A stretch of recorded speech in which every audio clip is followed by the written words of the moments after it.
Welcome to Celtic State of Mind. I'm Paul John Dykes, and once again I am joined by Colin Watt for a moment in time. Colin, welcome back to the show. Oh, thanks for having us. Hope you're doing well. I'm doing well. It's 25 years, Colin, since the now immortal Huddle came into the fabric of Celtic Football Club.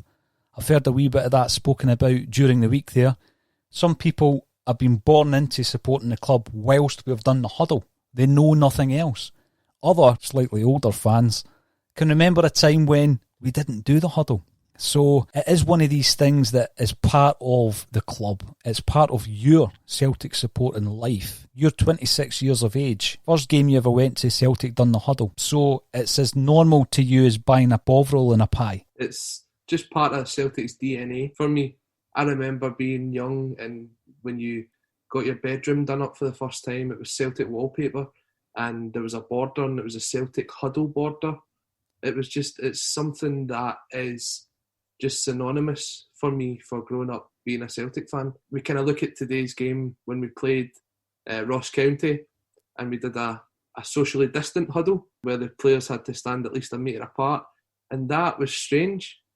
But we're going back, and you're saying that you've had times where when you were growing up, your first game, Celtic never done a huddle. But for me to not see a huddle is like, something's not right. So seeing something even different from what I'm used to seeing today was even strange. So it just shows you that people will not realise it's only 25 years, because it is just part of Celtic. You've got the green and white hoops, you've got the four-leaf clover, and you've got the Huddle. And that's just what Celtic means to people. We'll have a talk, Colin, about the emergence, the origins of the Huddle at Celtic Football Club. And we'll also talk about its importance and its legacy as well.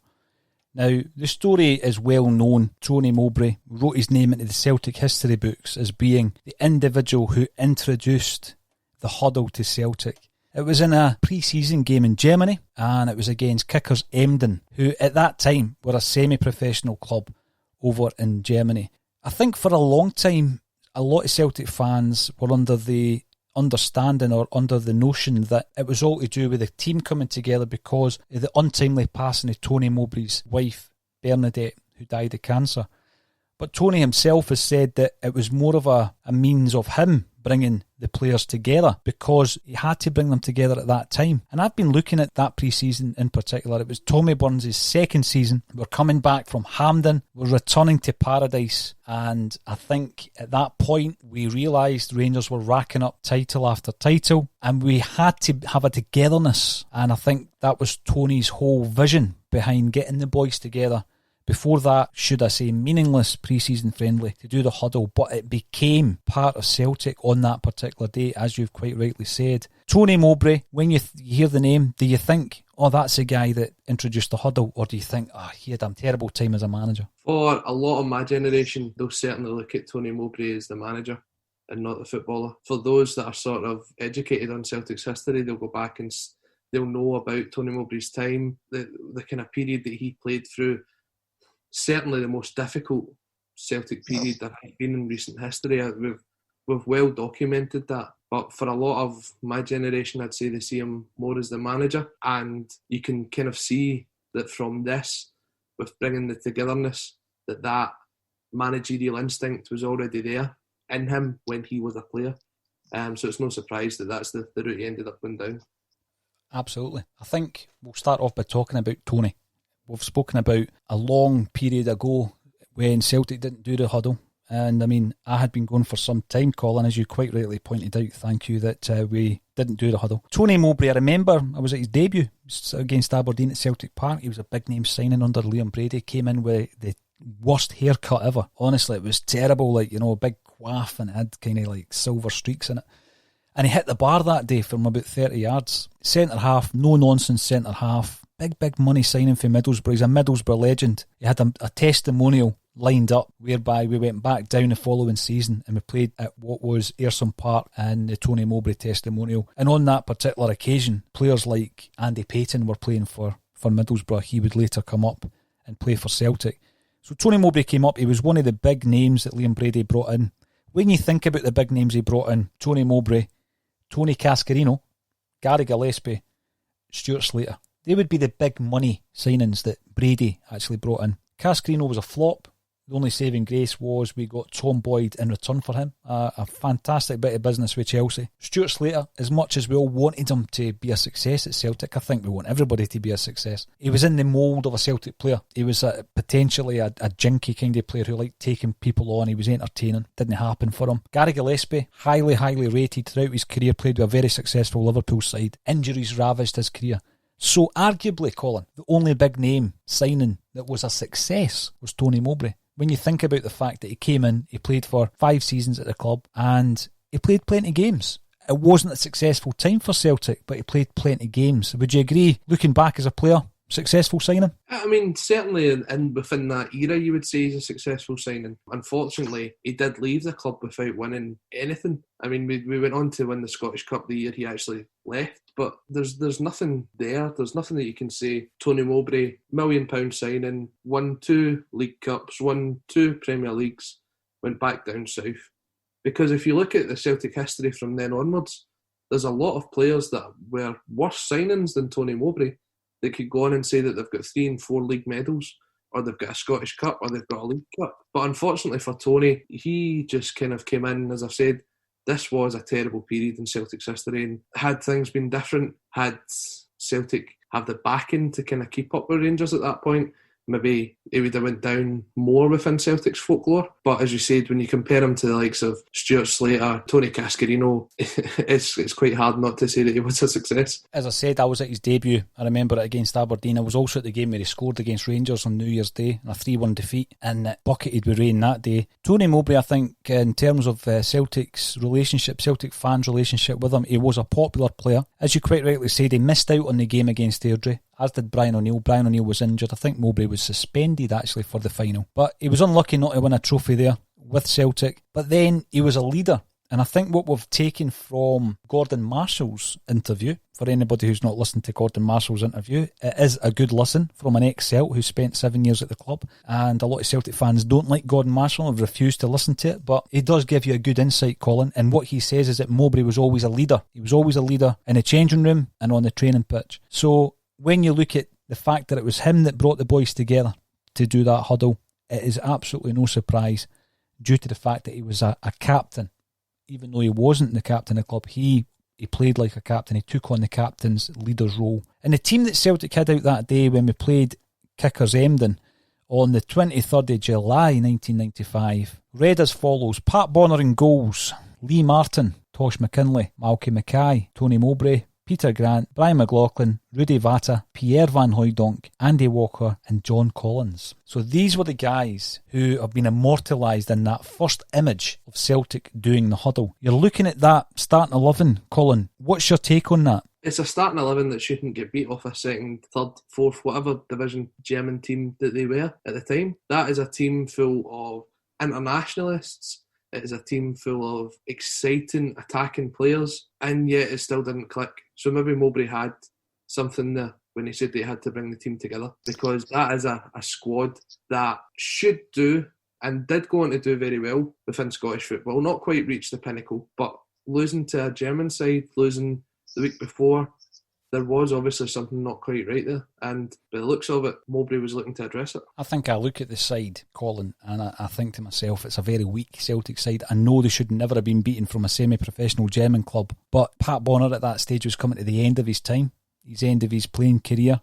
He was only at Celtic because, in actual fact, he'd been told he was free to go. He was meant to be signing for Kilmarnock. Tommy Burns convinced him to stay, and he ousted Gordon Marshall, who was on the bench, from the first team. Lee Martin, right back, he famously scored the goal that won Manchester United the FA Cup in 1990, the game that they reckon saved Fergie's career. But he had a terrible injury during the Hampden season. He broke his leg. Tosh McKinley, 200-300 grand signing from Hearts. He was a player that was destined to play for Celtic, and quite honestly, I loved Tosh. I thought he was brilliant. Malky Mackay got him for under 100 grand from Queen's Park. Really? Was he really what we needed at that time? Clearly not, because we obviously started bringing in more defenders. Big Mowbray, probably from that defence, he was the main man. Peter Grant, divided opinion, Colin. I was a fan of Grant, but he needed flair around about him. I think Grant knew that. He had to win a ball and pass it on to the likes of McStay. But Paul McStay had already started suffering from terrible injuries. This was McStay's testimonial season, and he was to retire not long afterwards through the ankle injury. I mean, he was still there in the pre-season that Wim Jansen took over, but that's when he retired. Brian McLaughlin, you remember wee Eddie, as he was called. He came into the side.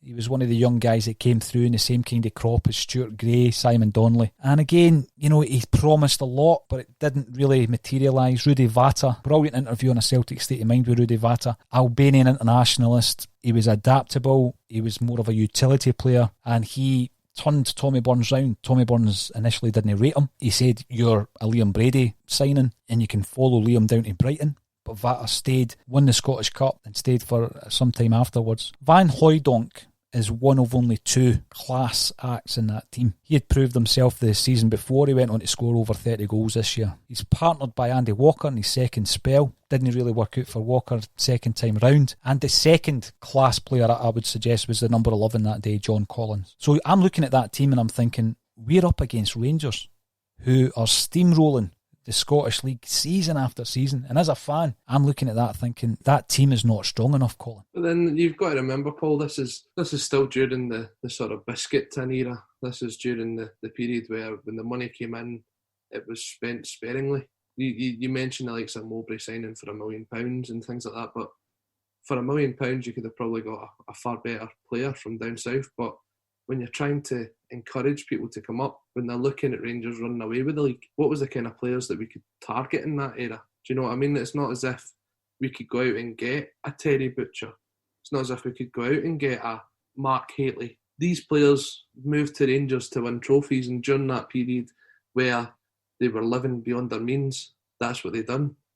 So what was the transfer market like for Celtic back then, and who was really the players that would have been better than them that could have come in and made a difference? Good question, and it's something I've thought about for years. For Gary Gillespie's $1 million, I would have taken Paul McGrath for $250,000. For Stuart Slater's 1.5, I would have taken Pat Nevin for 300 grand, because that's how much he cost when he went to Tranmere. And for Cascarino, you could have got, for the same money, Niall Quinn, and for less money, Bernie Slavin. So Celtic could have, but the approach that Brady took was an approach whereby he was buying players that he thought could do a job, and it ultimately turned out that they couldn't. At that time, I think we needed to get, and it sounds cliched, but if you brought in somebody like McGrath, Nevin, as a player, people might not like him as a pundit, but as a player, he would have done a better job than Stuart Slater. Bernie Slavin was desperate to sign for Celtic. He said it on our podcast. But again, you're right about the fact that Celtic weren't spending big on players at this time. Fergus McCann had come in, and he was steadfastly sticking to the plan, and the plan was all about the stadium at that point.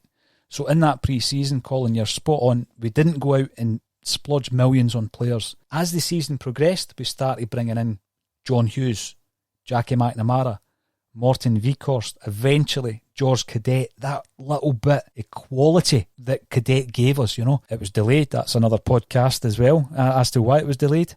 But I think when you start talking to people like David Lowe, and he says, Fergus would not move from the plan. So Celtic fans wanted, like at that point, I wanted these big signings to come in. I knew that when your backup, and it's no disrespect, but your backup centre-half was Mark McNally, I knew you needed a centre-half, And as much as you like the youth coming through, a lot of the youth players were not strong enough. We played quite a few of them during the Hampden season. And from that crop, probably only Simon Donnelly remained. Stuart Gray got a few games, moved away. Brian McLaughlin, believe it or not, there were newspaper reports likening him to Jinky. So we had Brian McLaughlin getting likened to Jinky, with Simon Donnelly getting likened to Kenny Dalglish by Lou McCarry. And it didn't really work out for the crop that was coming through. But I think we spent a lot of bad money, Colin, is my main point. I think, we're being outspent by Rangers, but we probably could have spent that money better on the big names that Liam Brady brought in. The kind of point I would make is Tom Boyd. Tom Boyd would have been a better signing than, let's say, Gary Gillespie. And when he left Motherwell to go to Chelsea, it was in that ballpark, wasn't it? The actual transfer fee was in that ballpark. So I think we did spend a lot of bad money at that time. It came to fruition eventually, but we knew we had to bring in more bodies, and that started to happen with the likes of John Hughes, who we've had on the podcast, and Jackie Mack, brilliant signing for 650 grand from Dunfermline. He's also been on the podcast. Morton Vickers and George Cadet brought something as well. So it was frustrating as a Celtic fan. Was I that worried when we got beat from a semi-pro club in Germany? No, really, because it was pre-season. Can't get too concerned, and there was no Twitter at that time, so there was no meltdown, Colin. You know, you would probably, if you didn't hear it on the radio, you would get it the next day in the newspapers. These were things that ink got printed onto paper and all that, and then you got them the following day, Colin. It was an incredible time back then. That? What, a newspaper? Never heard of it. That side then, when you're looking at it, not the greatest Celtic side, but they go down in history as being the first 11 that ever went into the huddle. So what does a huddle, what does it do for you, Colin? When you look at a huddle, the idea of a huddle, and you go back to previous sports that done it back in the past, and they were talking about being able to speak within the confines of an inner sanctum so nobody else can hear what you're saying. Even like the cameras can't really zoom in. I know there's a famous one of Scott Brown, and you can lip read what he's saying. But generally speaking, there's an inner sanctum there, isn't there? As a player, I've asked quite a few of the guys, Simon Donnelly in particular, what happens in the huddle? Nobody talks about it. No, and that's, I think the mystique of not knowing is what makes it so special. I mean, obviously, we've seen word for word what Scott Brown said when the camera zoomed in on him. And I think it was either Sky or BT had to issue an apology because some of the language was quite strong. There's something that connects the fans to the players when the huddle takes place. You notice it when you're at the grounds, and hopefully we'll soon be back there and it'll soon be a full house again at Celtic Park as we take on Europe's elite, or we go into a game vitally important, or a Rangers game. When the players go in to that huddle, the noise level just raises 3 or 4 levels. It just goes to the next level. On a European night, you can't hear yourself. If you're trying to talk to the person next to you, you can't hear it. The applause, the screaming, the shouting, the energy that's within the stadium, it's unbelievable. And as much as we don't realise it, it probably does have such an effect on not only our players, but the other players. Imagine being in that arena, in that theatre, when there's 60,000 Celtic fans cheering on their team to victory. And something as simple as the 11 players coming together and just huddling round. Who knows if they even hear what Scott Brown's saying? I mean, a lot of the guys maybe don't speak Scottish or speak English, so they don't even know what Scott Brown's saying. Imagine being on the other side of that park. You're coming to Celtic Park maybe for the first time, hearing about this atmosphere, hearing about this fan base, and then you have to experience that. Celtic have caught out teams early on in these big games because they're not prepared for this. Celtic go out from the word go, they can score early on and it can really unnerve you. If you look at when Manchester City came up under Brendan Rodgers, we went out and we started to attack from the word go, and they were shaking. And it's because they're not used to that sort of atmosphere. They've got a stadium that's known as the Emptyad because they still can't fill it. Despite the fact that they've been multiple Premiership winners, they make the latter rounds of the European Cup, the Champions League, they still can't fill it. You can go and buy a ticket for any Manchester City game you want. But when you come up to Celtic Park, that atmosphere is special. And when it starts with a huddle. And that is just part of what Celtic is. No, you're 100% right. And I think what Tony Mowbray has since said is in the fabric of Celtic now, and it is. But when we look at that, Colin, I'm not saying it was an original idea in sport. Obviously, it had been done elsewhere. But in terms of British football, Celtic were the club that brought this into modern football in Britain. And when you think about the clubs that have then adopted it, I mean, Liverpool obviously adopted it, and they've done it against Celtic, where you've got 2 teams doing the huddle. Mm-hmm. And you just look at them, I think, actually, that's a mark of respect when it comes to Liverpool. I'm not going to badmouth Liverpool, you know. And I think when they do it and we're doing it at the same time, that's fine. They've stolen a few things from us, you know. The Fields Athenry, for example. I was told a brilliant story about the great debate about You'll Never Walk Alone. And I'll tell you, if we can get that old Celtic fan in to tell us the story in 1957 when Celtic fans apparently sang it at the League Cup final, then we're actually rewriting history there, Colin.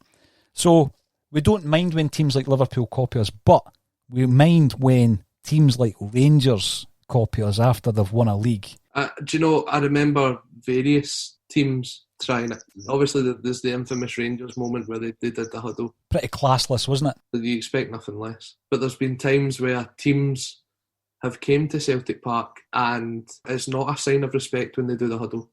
It's to put Celtic off.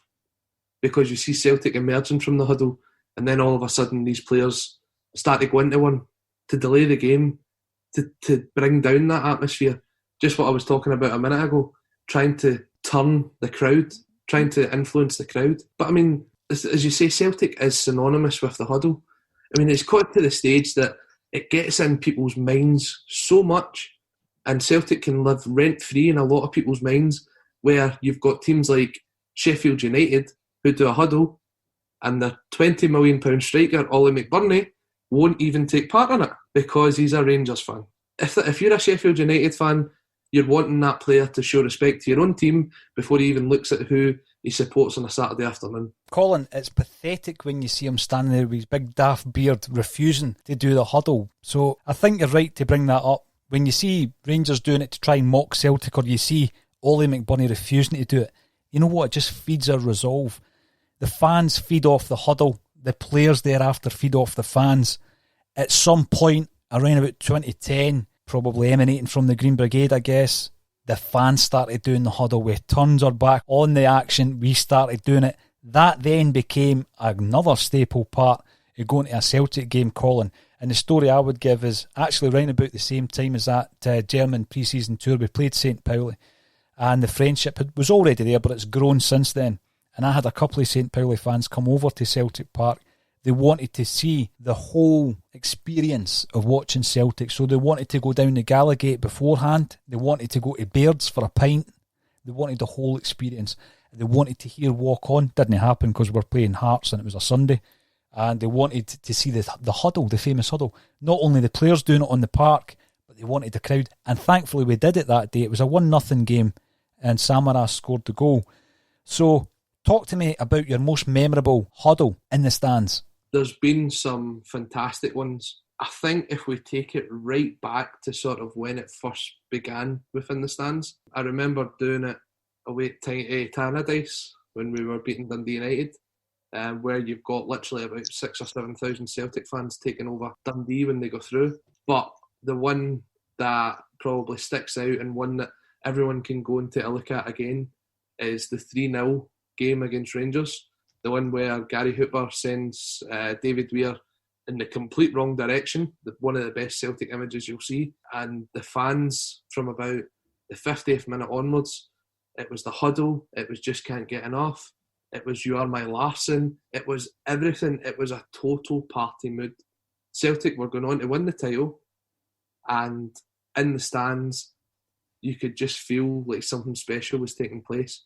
And for a lot of people to turn their back on Celtic, it didn't seem right at first, but there's everyone joining in.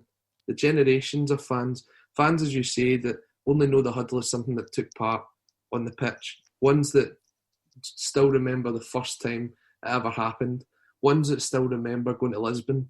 They were all linked, shoulder to shoulder, celebrating what is Celtic Football Club. And to see that, it's just incredible. It's incredible to see it at the ground. You also see it in strange places. You see it in New York. You see it in supporters clubs. It's the end of a night. It's become one of the things, Colin, that's so important to the Celtic support. So how sad is it that we can't do it just now and probably for some time due to the current situation, because it is a real bonding. It's a coming together in minds of fans. And we can't do something as simple as put your arm around a fellow Celtic fan and do the huddle. I tell you what, Paul, although we're going through this at the moment, there will be time in the future that we will do this. And when it comes round to Scott Brown lifting that 10th Premier League trophy above his head, the whole stadium will join in, and it'll be the biggest huddle scene because there'll be no fans from the other team there. They'll not want to see Scott Brown making Scottish football history. All round the world, in the New York CSC, in the Jakarta CSC, in the Kuala Lumpur CSC, in the Sydney CSC, on the CSCs all around the world, there will be a huddle that no one will ever forget, because that is the moment of Celtic history.